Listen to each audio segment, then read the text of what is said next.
에스겔 11장 13절부터 하도록 하겠습니다. 13절입니다.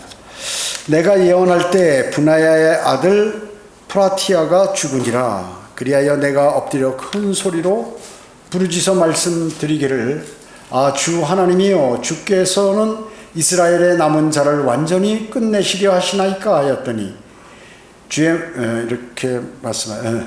말씀이 다시 내게 임하여 말씀하시기를 인자야, 내 형제들 즉 내 형제들과 내 친척들과 이스라엘의 온 집 전체는 예루살렘의 거민들의 전체는 예루살렘의 거민들이 말하기를 너희는 주로부터 멀리 떠나라. 이 땅은 우리에게 소유로 주신 것이라 했던 자들이라. 이렇게 말씀하고 있습니다. 지금 하나님께서 대단히 못마땅하고 계신 것이죠. 예.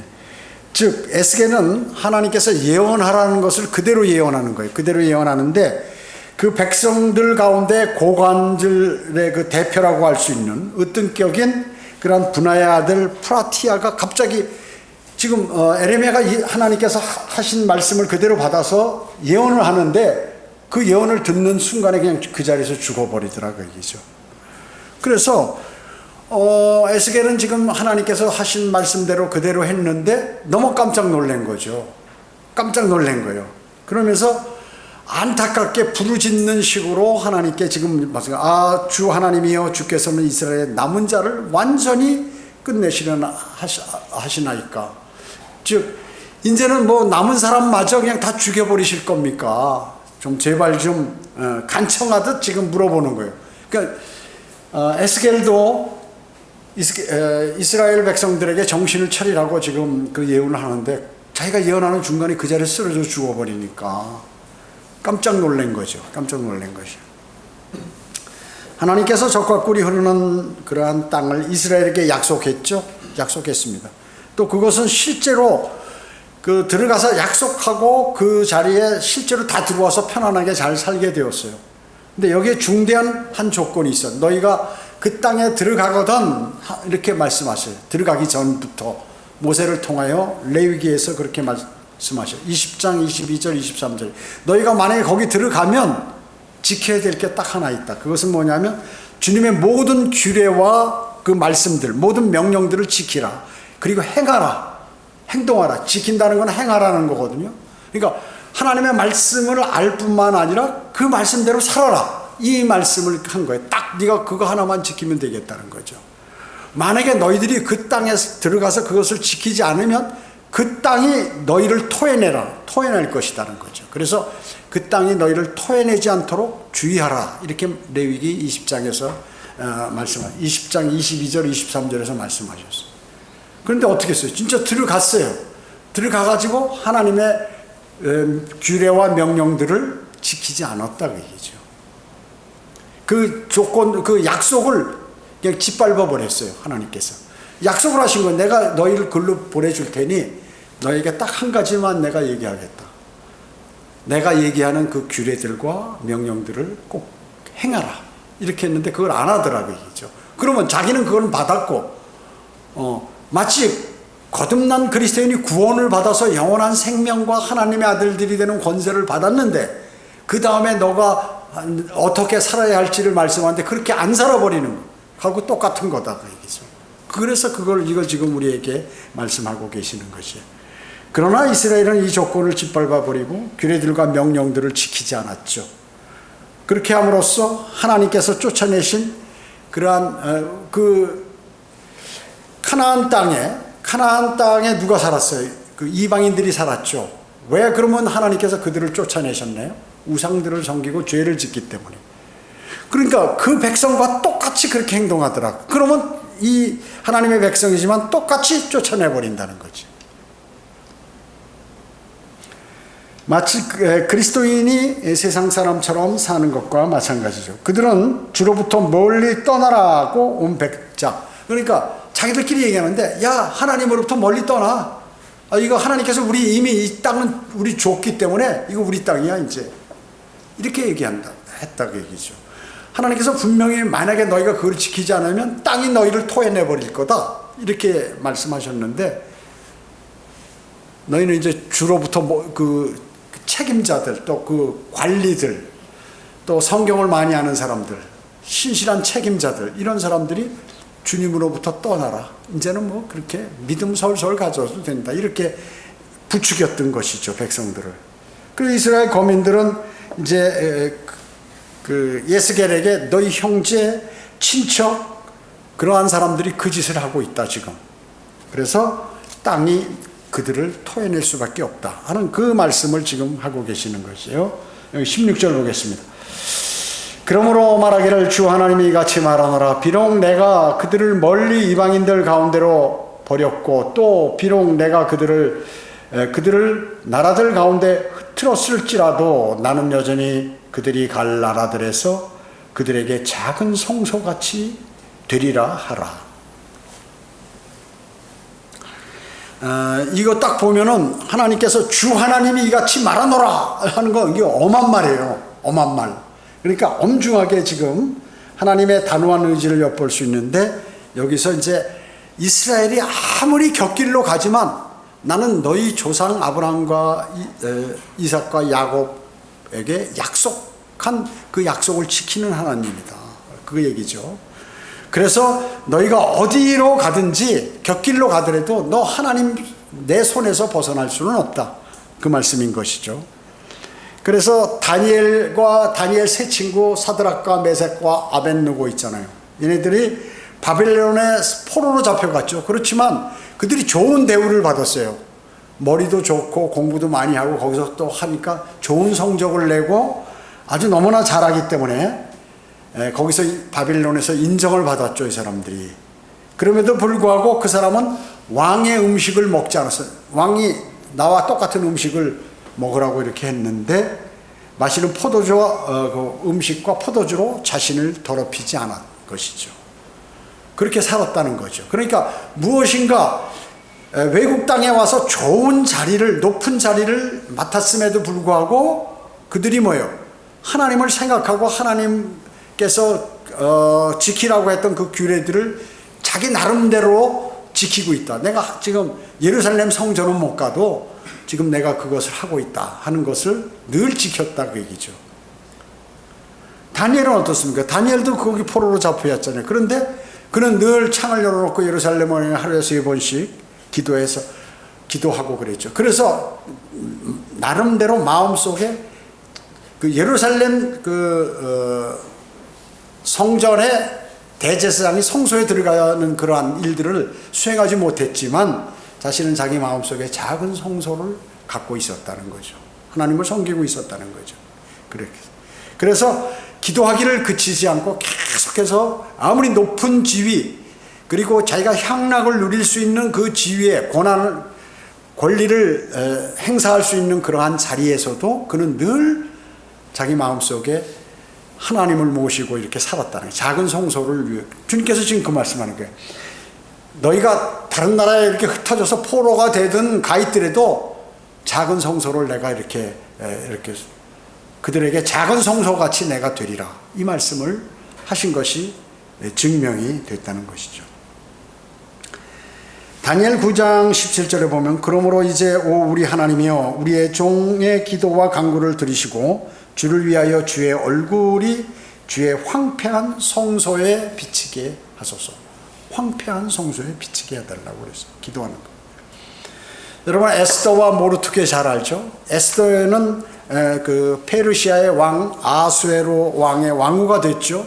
그 유대인인데 얼마나 행세를 잘하고 이렇게 했으면 그렇게 그 많은 여자들 가운데 뽑혀서 왕후가 됐다. 왕. 세계 최고 강대국의 왕후가 된 것이. 그가 왕후가 됐어도 늘 마음속에 하나님을 생각하고 있었다는 거죠. 그뿐만 아니에요. 그 자기 삼촌 모르드게는 말이죠. 페르시아가 정복당했던 그 이스라엘의 지도자였지만 그는 역시 나중에 어떻게 됐어요? 아수에로 왕 다음이 됐다. 제2인자가 됐단 말이죠. 그래서 아주 위대하게 됐다는 것이죠. 그러면 이들이 왜 이렇게 됐느냐? 그 외국에 가도 전혀 유대인들이 적국의 사람이 뭐 왕후가 된다든지 제2인자가 된다든지 이건 있을 수가 없는 일이거든요. 극히 드문 일이에요. 왜 그렇게 합니까? 하나님께서 그렇게 하신 것이죠. 이렇게 될 수 있었던 것은 그럼에도 불구하고 하나님만을 그들이 의지했기 때문에 그렇게 됐다 하는 것이에요. 이걸 꼭 기억하셔야 돼요. 신뢰하는 가운데 이스라엘 백성의 하나님 백성답게 영적으로 자신들이 거기에 있는 그 유대인들을 또 영적으로 잘 인도하고 늘 주님을 신뢰하고 이런 마음을 가졌으니까 하나님께서 역사의 주관자이신 그 하나님께서 섭리적으로 그렇게 만드셨다는 것이에요. 그걸 아셔야 돼요. 에스라와 느헤미야도 경우도 마찬가지죠. 이스라엘의 페르시아에 정복되었을 때 하나님의 작은 성소를 그들은 지켰다 할 것이죠. 그래서 코레스 왕이 왕의 포고령에 의해서 예루살렘으로 귀환해 가지고 성전의 건축의 기초를 다지고 이렇게 했다 그 얘기죠. 닦을 수가 있었던 거예요. 이것이 바로 하나님의 섭리라고 얘기죠. 자, 이처럼 하나님께서 선택하신 백성이 어느 곳에 가든지 하나님의 백성은 그들 가운데 하나님의 작은 성소가 항상 있기 마련이에요. 여러분들이 뭐 어디 쭉 아프리카에 가 있든지 어디 멀리 가 있든지 무슨 일이 있든지 항상 구원받은 그리스도인들은 마음 안에 주님께서 작은 성소를 두셔서 여러분들이 주님을 섬길 수 있도록 그렇게 하시고 그 믿음이 변치 않도록 해주신다는 거죠. 그렇기 때문에 하나님께서는 유대인들을 어떻게 해요?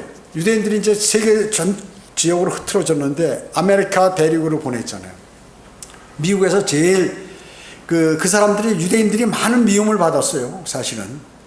그런데 그들 가운데 작은 성소를 마련하셨다는 거죠. 그래가지고 그들이 거기에서 아주 업신여기고 나름대로 힘들고 그러지만 하나님을 기억하고 늘 하나님의 말씀을 묵상하고 그랬기 때문에 그들이 열심히 일할 때 하나님께서 복 주셔서 그 미국의 가장 갑부들이 누구냐 하면 전부 거의 다 유대인들이에요. 유대인들이 대단히 많다는 거죠. 아니면 유대인들의 그 후손들 또 2세 3세 이런 사람들. 그래서 하나님께서 많은 복을 그들에게 허락해요. 그거 보호하시는 거죠. 흐트러져 있지만 보호하시겠다고 하셨으니까 그렇게 하시는 거죠. 독일에서 600년간 그랬고 러시아에서도 400년 동안 그들은 늘 작은 성소를 그 작은 성소가 유지되었다. 그들에게는 작은 성소가 있어서 그것이 유지되었다는 것입니다. 그 말씀은 뭐냐면 하나님께서 늘 그들의 거처가 되어주셨다는 거죠. 하나님께서. 시편 90편 1절에 보면 주여 주께서는 모든 세대에서 우리에게 거처가 되셨나이다. 주님은 모든 세계에서 우리가 머무를 곳, 거처가 되셨다. 여러분의 처소가 지금 새 예루살렘에 있죠. 누가 만들어 주셨어요? 예수 그리스도께서. 주 예수 그리스도께서 여러분의 처소를 만들어 주시고 이제 현재는 어때요? 주님으로부터 멀리 떨어져 있으니까 주님께서 우리를 영적으로 관장하시기 위해서 우리 안에 영으로 들어와 계셨어요. 우리 몸이 성전이 된 것이죠. 우리 몸이 성전이 된 것입니다. 그래서 에스겔 11장 16절 말씀은 그리스도인에게 영적으로 적용할 수 있다는 것이죠. 하나님을 거처로 삼았다면 그리스도인은 여하한 고난이나 그리고 어려움 또 그리스도인으로서의 그런 가운데에서도 그리스도인의 순수성을 잃어버리지 않는다. 순수성을 잃어버리지 않는다는 거예요. 그 믿음을 지켜나갈 수 있고 항상 소망 가운데 살 수 있다는 것이 이게 바로 또 그뿐만 아니라 주님만 바라보면서 살 수 있다는 것이죠. 전 세계에 흩어졌던 유대인들은 뭐예요? 하나님만 바라보면서 그들은 살았죠.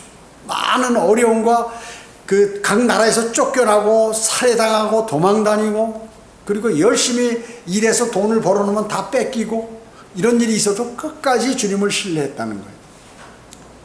왜? 그들에게는 작은 성소가 늘 있었기 때문에 그런 것이죠. 그래서 작은 성소는 각 성도들의 마음에 자리 잡고 있는 거룩하신 하나님의 처소다. 성도 역시 그 안에 들어가서 사는 거룩한 영적 피난처다. 우리도 그 작은 성소 안에 들어가는 영적인 피난처라는 거예요. 우리의 피난처는 누구예요? 주님이시잖아요. 주님이 계신 곳이 성소 아니에요? 예, 주님께서 영으로 우리 안에 들어오셨기 때문에 주님께서 우리 안에 거하시지만 우리도 그분 안에 거하게 된다는 것이에요. 그 작은 성소라는 것이 우리에게는 늘 있어 왔다. 유대인처럼. 하나님의 성전은 아무데나 세워지는 게 아니죠. 성전이 아무데나 그냥 막 세워버립니까? 실제적이고 가시적인 성전은 어디에요? 예루살렘에 세워져야 되는 것이죠. 반드시. 다른 데는 안 돼요. 하나님께서. 예루살렘에 가시적인 성전은 세워진다는 것이죠. 그리고 영적인 성전은 어디에 세우나요? 성도들의 몸 안에 세운다는 거예요. 영적인 성전은.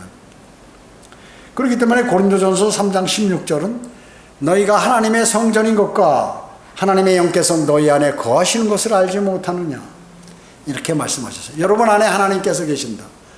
그래서 여러분의 몸이 성전이다 하는 것이죠. 성전. 성전이 어떻게 해요? 성전이 성전답게 살아야죠. 성전은 거룩한 장소 아니에요? 그런데 자기 몸을 혹사시키거나 또 아니면은 뭐 막 멋대로 하거나 뭐 더러운 것들을 보거나 뭐 더러운 것들을 먹거나 마시거나 뭐 담배 같은 거로 아주 초토화시키거나 이러면 안 된다는 얘기죠. 그리고 가장 중요한 것은 좋은 마음을 가져야 된다. 항상 내 마음의 어두운 것을 내쫓아야 돼. 그 성소가 깨끗해야 되는데 마귀가 넣어주는 그러한 더러운 생각과 그리고 의심과 분노와 이런 걸로 가득 차 있고 시기와 질투로 가득 차 있으면 어떻게 되나요? 그거는 하나님께서 원하시는 않은 것이. 그러면 기도가 응답이 안 돼. 그 삶의 인도하심을 받기가 어려워. 유대인처럼 우상을 섬기는 유대인처럼 삶의 인도하심을 받기가 어렵다고 얘기죠. 스스로가 그 인간은 다 더러워요 사실.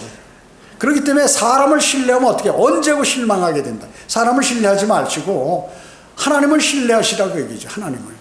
하나님을 신뢰하게 되면 인간이 저지른 실수에 대해서 그렇게 그 마음 상하지 않아요. 마음 상하지 않다고 얘기죠. 꼭 그렇게 하셔서 그 우리의 성전을 잘 관리하셔야 합니다. 17절 보겠습니다. 그러므로 말하기를 주 하나님이 같이 말하노라. 내가 그 백성으로부터 너희를 모을 것이요 너희가 흩어진 나라들에서 너희를 불러 모아서 내가 너희에게 이스라엘의 땅을 주리라 하라. 그리하면 그들이 그리로 갈 것이요 그들은 모든 혐오스러운 것들과 모든 가증스러운 것들을 거기서부터 제하여 버릴 것이니라. 내가 그들에게 한 마음을 줄 것이요 또 내가 너희 안에 새 영을 넣으리라. 또 내가 그들의 육체에 돌 같은 마음을 제하고 살 같은 마음을 주어서 그들로 내 규례들을 대로 행하며 내 율례들을 지켜 행하게 하리라. 그리하여 그들이 나의 백성이 되고 나는 그들의 하나님이 되리라. 그러나 그들의 마음이 혐오스러운 것들과 가증스러운 것들의 마음을 쫓아 행하는 자들에게는 내가 그들의 행위를 그들의 머리 위에 보응하리라. 주 하나님이 말하노라 하시더라. 참 대단한 말씀입니다. 여기 17절에 보면 이스라엘이 귀환하는 장면이 나오죠. 내가 너에게 이스라엘의 땅을 주리라. 다 모아가지고 다시 그 땅을 주겠다고 이렇게 말씀하는 거예요. 지금 포로가 되어 있는데. 그래서 정말 그 이스라엘이 귀환했죠. 언제? 바빌론에서 70년간 포로 생활하다가 다시 다 돌아왔죠. 하나님의 그 예언이 성취됐어요. 그게 하나 있고, 두 번째는 또 뭐예요? 19세기 말부터 20세기 초까지 1945년 5월 14일 날 전 세계 나라 없이 2000년 이상을 흩어져 있다가 독립해서 다시 땅으로 들어왔죠. 두 번 이렇게 또 예언이 성취됐어요. 또 마지막으로 언제요? 지금 다 유대인들이 100% 들어오지 않았죠. 세계 곳곳에 유대인들이 많이 있다고 얘기죠. 천년왕국 때는 100% 다 들어온다. 천년왕국 때. 그래서 지금 너희 땅으로 내가 다시 돌아오리라 한 이 말씀은 이 세 가지가 다 이렇게 적용이 된다. 바빌론에서 70년 포로 생활에서 돌아오는 거, 그 다음에 1945년 5월 14일 날 전 세계 나라 없이 2000년 이상을 돌아다니다가 독립한 거, 그 다음에 나머지 유대인까지 전부 천년왕국 때 돌아오는 이런 모든 것들을 다 예언하고 계신다.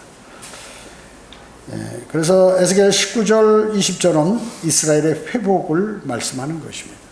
부분적으로 이 시대에 역사적으로 성취됐지만 궁극적으로는 예수 그리스도께서 재림하시면 완벽하게 성취가 된다. 즉 이스라엘이 영적으로 완전히 회복이 된다 하는 것이죠. 그래서 여기 15절은 어떻습니까? 유대인이 사로잡혀 가는 것을 말씀하고 있잖아요. 15절. 사로잡혀요. 멀리 떠나리라. 너희는 주로부터 멀리 떠나리라. 여기 이렇게 말씀하셨죠. 16절은 뭐네요? 이제 이방인 가운데 흩어지는 가운데 그들을 나라들 가운데로 흩어버리신다고 말씀하셨죠. 16절은. 17절은 어때요? 다시 모으신다.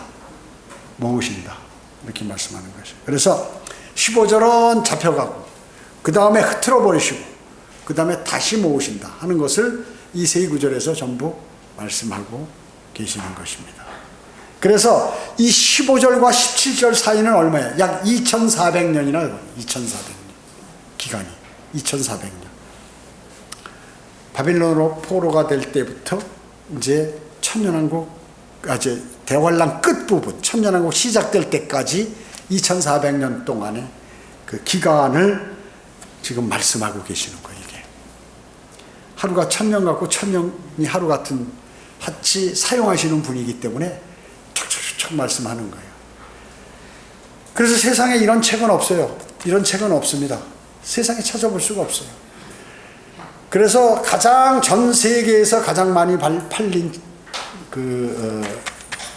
책이 성경이에요. 성경. 여러분 유명한 사람들의 책이 많이 있죠. 그 책들이 말이죠. 뭐 이렇게 계속해서 읽혀지는 책이 극히 드물어요. 여러분 서울의 교보문고에 한번 가보세요. 무슨 기타 큰 서적에 한번 가보세요. 서적센터에 어마어마하게 책이 많아요. 하루에도 수백 권의 책이 쏟아져 나와요. 전부 자기들이 책 쓰잖아요. 책 쓰는 사람이 한둘이 아니니까. 또 외국에서 번역한 책도 있고 뭐 원서도 있고 어마어마하게 많아요. 책이. 그 많은 책들이 나중에 얼마 지나면 다 없어져요. 사람들이 머릿속에서 다 없어져 버리고 그렇다고 많은 사람들이 읽는 것도 아니고. 그러나 이 책은 어때요?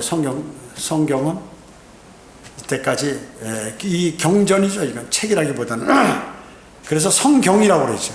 제도권 교회 사람들은 성서라고 얘기해요. 그래서 대한성서공회 뭐 이렇게 얘기해서 성서라고 많이 하는데 성경이 맞는 말씀. 성경. 그 중에서도 변개되지 않은 이러한 성경, 영어 킹제임스 성경이나 한글 킹제임스 성경, 이런 성경들 대단한 책인 것입니다. 대단한 경전이에요. 자, 그래서 여기 보면 예레미야 31장 31절에 보면 주가 말하노라 그 날들이 오면 내가 이스라엘 집과 유다 집과 더불어 새 언약을 맺으리라. 어느 집? 이스라엘 집과 유다 집. 북왕국 이스라엘, 남왕국 유다. 그러니까 전체 유대인들과 새 언약을 맺겠다는 거죠. 자, 어디서? 지금 구약인데 새 언약을 맺는다? 그리스도인에게 맺은 언약이나요? 예레미야 31장 31절? 아니에요. 유대인과 맺은 언약이에요. 그런데 신천지 이만희는 이 얘기를 하는 거예요. 새 언약, 이 얘기를 하는 거예요. 이거는 유대인에게 한 것이에요. 영어로 얘기하면 뉴 커비넌트예요. 우리하고 맺은 새 언약은 뭐예요? 뉴 테스트먼트예요. 그러니까 틀리다고요. 새 언약, 한글로는 새 언약이지만 이만희 예레미야 31장 31절을 써가지고 그 목회자들한테 저한테도 왔어요. 저기 제 방에 있어요. 그게 편지가 있는 거예요. 예레미야 31장 31절을 가지고 이 새 언약 하셨는데 이 새 언약을 내가 받았다는 거죠. 그러니까 성경을 몰라도 그렇게 모를 수가 있는. 그러니까 이게 왜냐하면 신약에도 나와 있어요. 이 새 언약이라는 영어 뉴 커비넌트라는 게 어디에 나오냐면 히브리서 8장에 나오는 히브리서 8장 8절로 13절에 보면 거기 새 언약이 나오는데 신약에 있으니까 구약에도 나오니까 이게 같은 건 같은 거예요. 그래서 히브리서 8장에 나오는 새 언약도 유대인에게 하는 새 언약이란 말이죠. 그러면 같은 히브리서에도 히브리서 9장 15절에는 또 새 언약이라는 단어가 나오는데 그건 그리스도인에게 하는 뉴 테스트먼트예요. 그렇기 때문에 그 예수 그리스도께서 새 언약의 중보자다 이렇게 말씀하는 새 언약의 그 새 언약은 그리스도인에게 한 거는 뉴 테스트먼트고, 그 다음에 8장에 나와 있는 새 언약은 또 에레미야 31장 31절에 나온 새 언약은 유대인에게 해당하는 거예요. 땅에 관한 유대인과 맺은 언약이다 말이죠.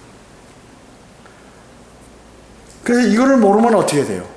계속해서 이 사람들이 이제 그것이 새 언약이라고 그래가지고 그 말의 내용은 보면 비슷한 것 같은데 자세히 보면 다 틀린다고. 만약에 그것을 언약으로 받아버리면 완전히 헛 언약을 받은 것이에요.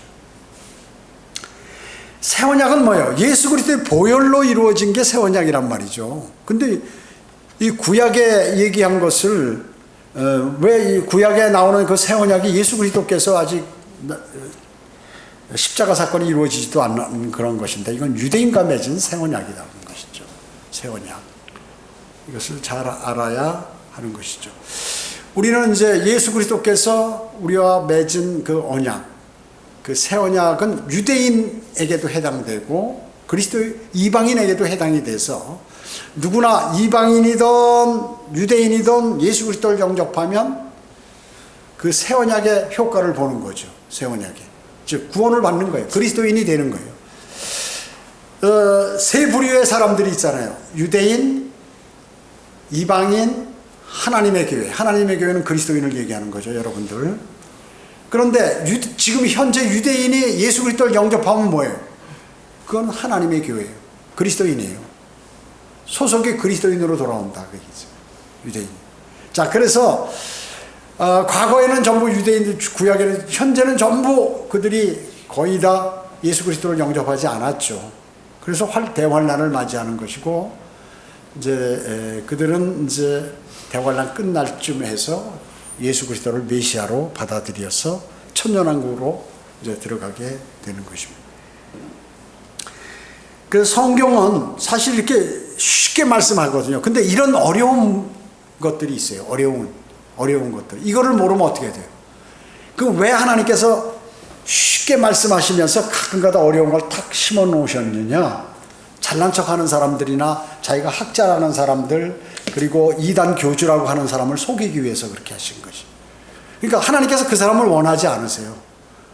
그런데 자기가 하나님 일을 하겠다고 막 나서고 나는 하나님의 인도하심을 받는 사람이라고 주장하는 사람들 있잖아요.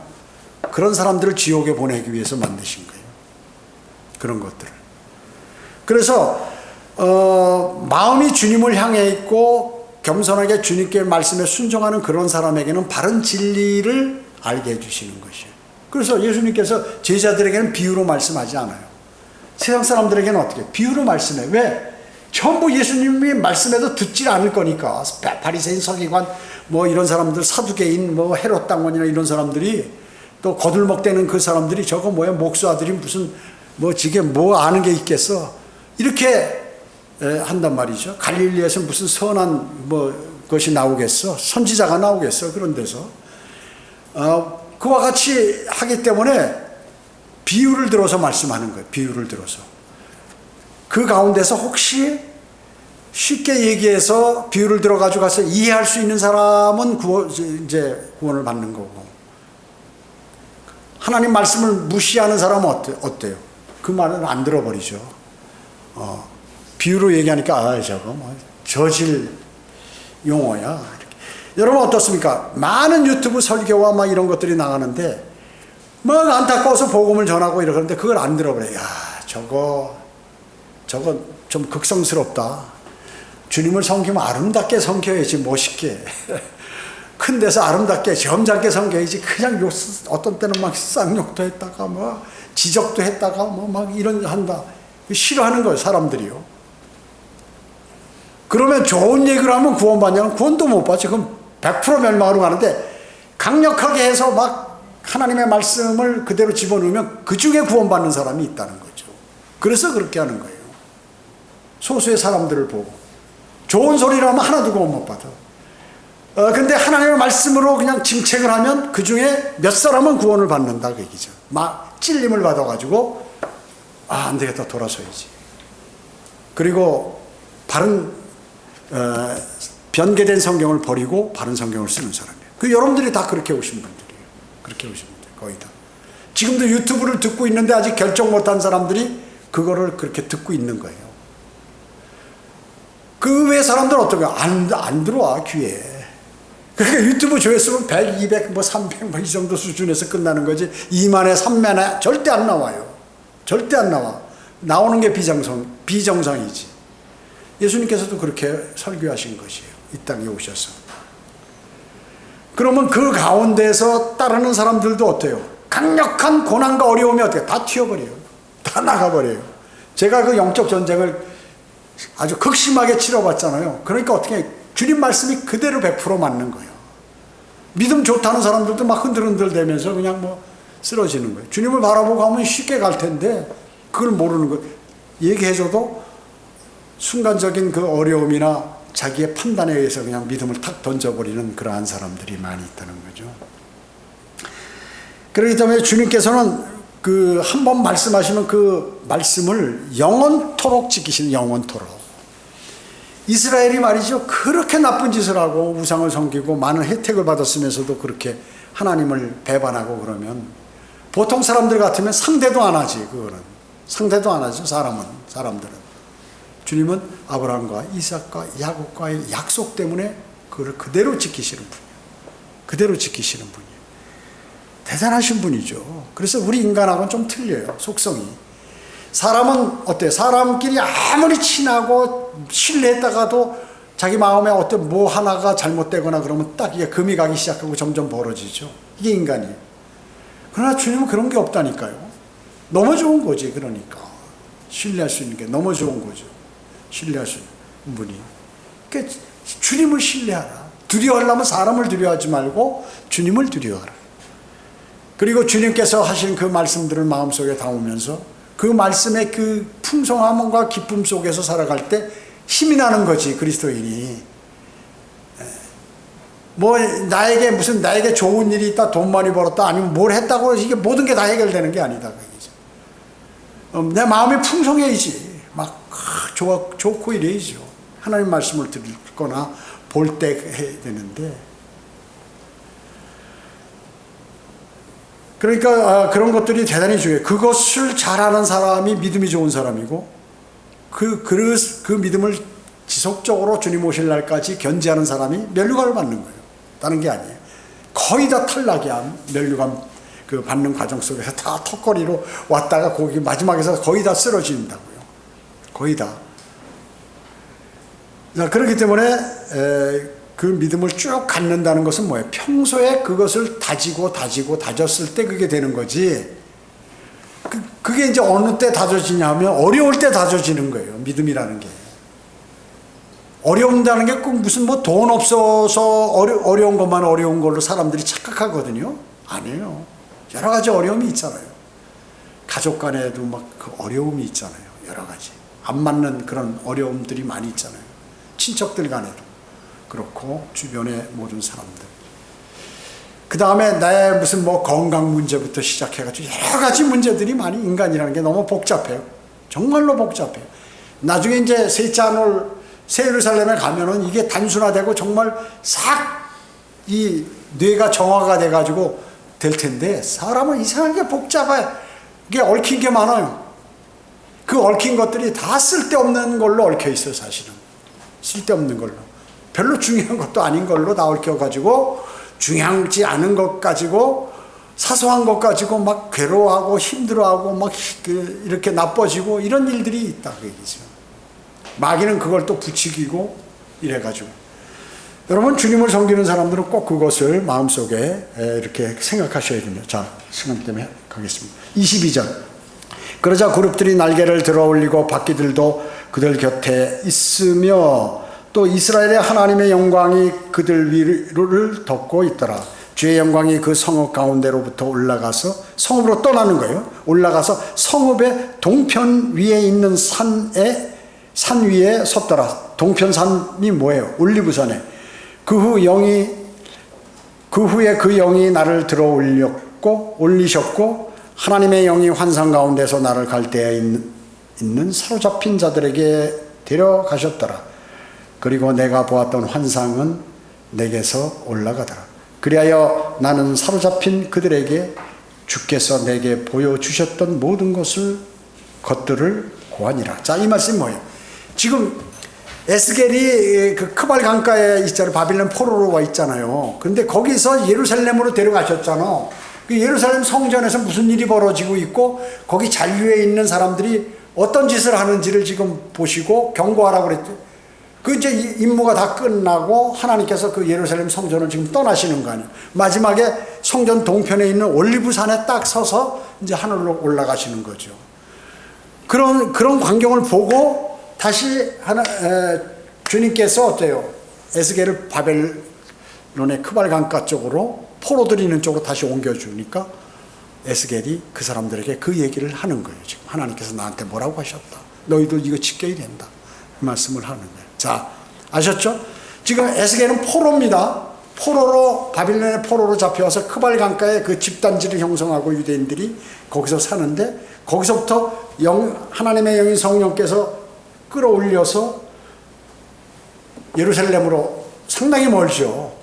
예루살렘으로 데려가셔가지고 거기 성전에서 일어나는 그 우상 섬기는 상황, 그 백성들의 행태, 그리고 하나님을 무시하는 그런 것들, 그러니까 하나님께서 떠나시는 모습까지 다 목격하고 마지막 다시 주님께서 크발 강가 있는 데로 에스겔을 보내서 그냥 순간이동하는 거예요. 순간이동 해서 거기 가서 이걸 볼 때 뭐 휴거 같은 걸 안 믿으면 참 어리석은 거지. 우리 여기 그 두 사람 과거에 있어서 한 사람 어디서 왔어요. 저기 다른 데서 와가지고 여기서 잘 믿음 생활 한 1년 반 2년 하다가 잘 안 믿어지는데 휴거가. 그래서 옆에 있는 사람한테 제일 육신적인 사람 꼬이면 그 사람 넘어가거든. 금방 알아요. 마귀는 가장 육신적이고 하나님 말씀을 멀리하고 하는 사람을 제일 정확히 찍거든요. 그 사람은 딱 해서 얘기하니까 그대로 꼴인되는 거죠. 그 사람 두 사람이 그냥 목사님 저 휴거가 갑자기 안 믿어져요. 그러면서 막 헛소리를 하면서 이상한 소리를 하는 거예요. 그래서 참 그거는 말로 안 되는 거예요. 말로 해서 안 돼. 설명해줘도 안 돼. 이미 들어와서 점령을 해버렸기 때문에 안 되는 거죠. 자, 그런 일들이 많이 벌어져. 자, 하나님의 영광이 주 예수 지금 그분이 에스겔을 옮기고 한 거 누가 한 거예요? 예수 그리스도께서 하신 거예요. 예수 그리스도. 주 예수 그리스도께서 성전을 떠나시고 성읍 가운데 하늘로 비상하여서 예루살렘 동편 올리브산에 있죠. 올리브산에 예수님께서 이 땅에서 그 설교하셨죠. 올리브산에서 재림에 관해서 설교하셨어요. 그때. 그 다음에 예수님께서 실제 재림하실 때 가장 마지막 발이 닿는 데가 어디예요? 올리브산이에요. 올리브산이 둘로 갈라져서 이렇게 위아래 남북으로 이렇게 나누어지잖아요. 그리고 올리브산에 내려오셔서 예루살렘 성전 동편문으로 들어가신다. 동편문으로 들어가시고 성전도 동편 성전문으로 입성하셔서 지성소에 앉으시는 거예요. 다윗의 보좌에 탁 앉으신다. 재림하실 때. 그래서 이 올리브산이 대단히 중요해요. 왜 올리브산에서 하나님 주님께서 설교하셨어요?